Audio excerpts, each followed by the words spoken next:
Another day, another ganap, buhay OFW dito sa Taiwan. Ni hao, this is Mr. and Mrs. Parko, back again to our mini vlog.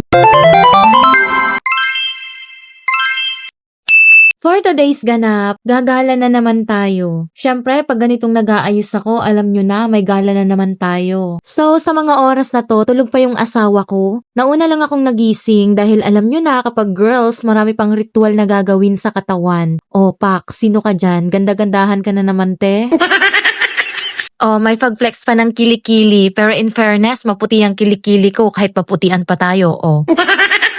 So, fast forward na tayo, palis na kami ng asawa ko. So, napakadami naming dalang gamit at lahat yan gamit ko pang vlog. Andyan yung tripod, power bank, lahat na ng mga kakailanganin ko pang vlog dinala ko na para in case na kailanganin. 'Di ba? So, 3:00 ito ng hapon at sobrang init. Diyos ko, mahuhulas talaga yung makeup ko dito. Bumiyahe na nga kami and 30 minutes lang naman yung biyahe papunta dun sa pupuntahan namin. Hindi naman siya ganun kalayo magmula dito sa lugar namin. So, bago kami dumiretso doon, dumaan muna kami dito sa gasoline station at nagpa-full tank muna kami ng motor namin. Mura lang yung gasolina dito. Yung full tank nga ng motor namin, 6.7 liters yan pero 195 lang. O diba? Halos kalahating buwan din namin gagamitin yan.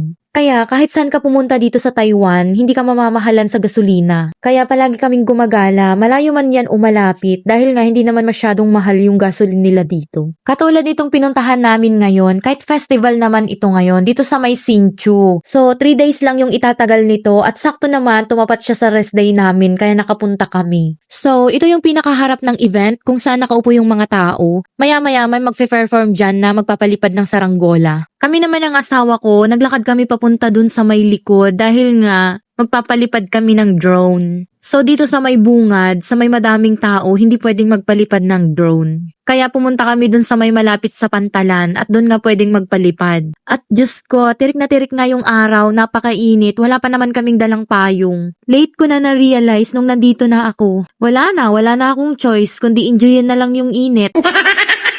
Eto na nga yung view niya kapag nasa taas. So, dito nila ginanap yung International Kite Festival dito sa Fishing Port Hsinchu, Nanliao. Dito sa Nanliao, sobrang lawak nito. Pag nagpunta kayo dito at namasyal, marami kayong pwedeng gawin. Pwede kayong mag-rent nung bicycle tapos mag-bike kayo, libutin nyo yung isla. Isla? Bubo eh. Yung lugar pala. Habang nga nagpapalipad ng drone yung asawa ko, ito naman si Uncle Arthur nagpapahiram ng saranggola. Hawakan daw yung saranggola niya within 3 hours hanggang matapos yung event. Charot. At dito nga, nagpangkita nga kami ng mga katrabaho ko at hindi namin nakilala ang isa't isa. Hindi talaga namin makikilala yung isa't isa kasi kapag nasa loob kami ng production, mukha kaming kargadora pero pag nasa labas kami, mukha kaming anak ng kontraktor. Sinubukan ko ring hiramin yung saranggola ni Uncle Arthur at mabigat pala siya kaya pala pinapahiram niya sa mga tao kasi nakakangalay. Mabigat. So sa mga oras na to napakainit pa rin kaya umupo muna ako habang naghihintay dahil malapit na rin naman mag-start yung show nila. Ito yung hinihintay ng mga tao dun sa harap. Yung magpe-perform sila gamit yung saranggola. Pinapasayaw nila yung saranggola sa taas. Tingnan nyo, ang galing nila, 'di ba? Hinihila-hila lang nila yung tali. Kahit na nagkanda buhol-buhol na yung mga tali nila, naaayos pa rin nila. Ang galing.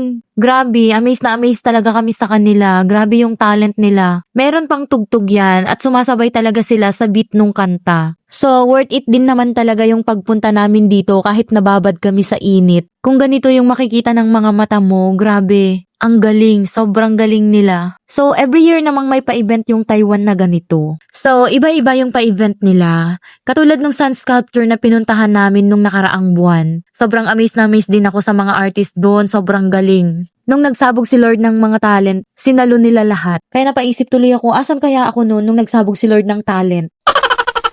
5 o'clock na nga natapos yung show nila at medyo madilim na rin kaya nagpunta na kami dun sa harap, dun sa malapit sa pinagparkan namin ng motor at dun din naman malapit yung mga bilihan ng mga pagkain. Unang bumungad nga sa amin yung mga cute na egg tart kaya napabili tuloy kami. At nagutuman nga ang mga person dahil sa sobrang init kaya gutom na gutom. Ikaw ba naman mababad ng 2 oras sa initan? Magugutuman ka talaga. Kaya bumili kami ng maraming pagkain. Pagkatapos namin makabili ng pagkain, naghanap kami ng mapupwestuhan para makakain kami ng maayos. Yun na rin yung pagka-dinner namin dahil pagdating namin sa bahay nito, bagsak ang katawan talaga sa sobrang pagod. Doon talaga ako napagod sa init ng araw. At sa lagkit ng katawan, halo-halo na yung pakiramdam ko dyan. Pero okay lang naman dahil sobrang nag-enjoy naman talaga kami. At ginabi na nga kami ng uwi, 30 minutes pa yung biyahe namin pa uwi. So hanggang dito na lang. Salamat sa panonood at pakikinig. Bye!